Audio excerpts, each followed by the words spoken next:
চিকিৎসকদের সঙ্গে বৈঠকে বড় ঘোষণা মুখ্যমন্ত্রীর। রাজ্যের সরকারি চিকিৎসকদের সর্বস্তরে ভাতা ও বেতন বৃদ্ধি হলো।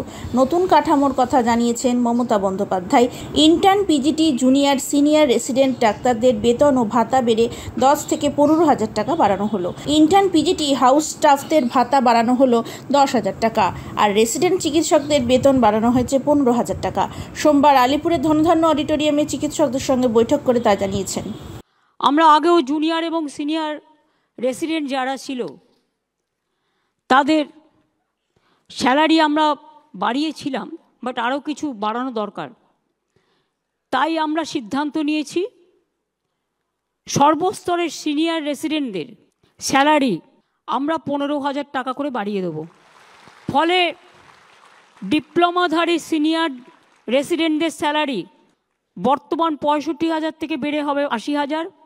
পোস্ট গ্র্যাজুয়েট সিনিয়র রেসিডেন্টদের স্যালারি বর্তমানে 70,000 থেকে বেড়ে হবে 85,000।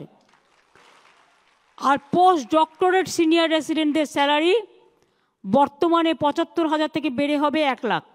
আমি intern, house staff, post graduate trainee, post doctorate trainee সবার জন্য 10,000 টাকা করে বাড়িয়ে দেওয়ার ব্যবস্থা করলাম।